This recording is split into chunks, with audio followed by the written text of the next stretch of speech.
Ngikubingelele mbukeli ngiphinde ngamukela kwesimanzonzo sikulethela zona indaba ifika ngaso ke isikhathi ke liqashukile ke igodi laphana ke kubona ke abahleli bemcimbi laphana ke omkhulu ngempela ke kubona ke uMaskandi laphana ke impucuzeko uMaskandi Festival mbukeli ke obekunguye laphana ke uTshatha ke laphana ke isibatshazo sakaNongoma laphana ngempela ke ehlala Nkosi mbukeli ke naye ke laphana ke umcineka uXolani Mcineka lo mcimbi bekungumcimbi ngempela ke othandwa kakhulu ke iwona ke amabhinqa laphana ke njengoba ke kumcimbi omkhulu wawo ke laphana ke uMaskandi mbukeli ke uMC Tjatha noma ke laphana ke yena ke uTshatha uMakatazidudla ke useveze amanye amazwi ukuthi ngempela ke ucela ke ukuhoxa ekubeni ke umhleli wawo lo mcimbi sokhumbula ukuthi ke lo mcimbi ngempela ke usuneminyaka ewu12 lokhu wabakhona nje lokhu zibambisene lezi insizwa ezimbili noma ke bekuyizona ke ebehamba phambili laphana ke njengabahleli ke bawo ke lo mcimbi iphucuzeko Maskandi Festival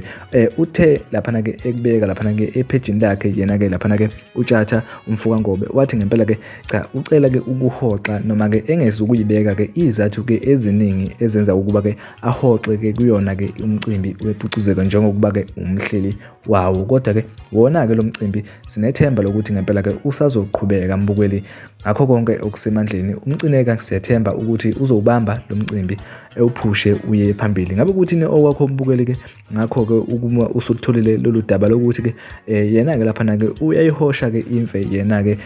uMC Tjatha ngawo ke umcimbi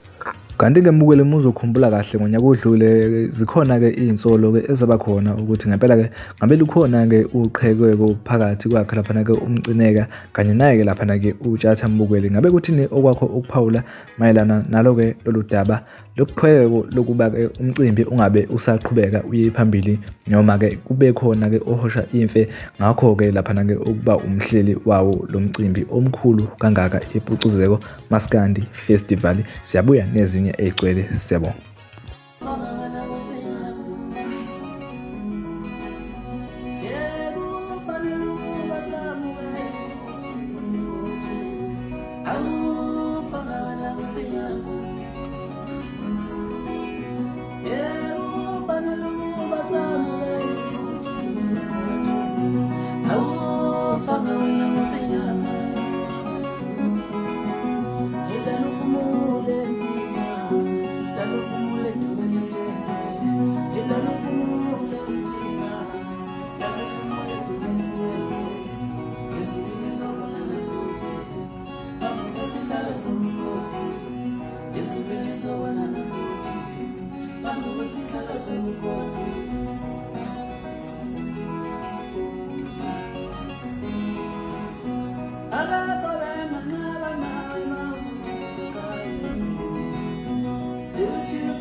Unkulunkulu tathile.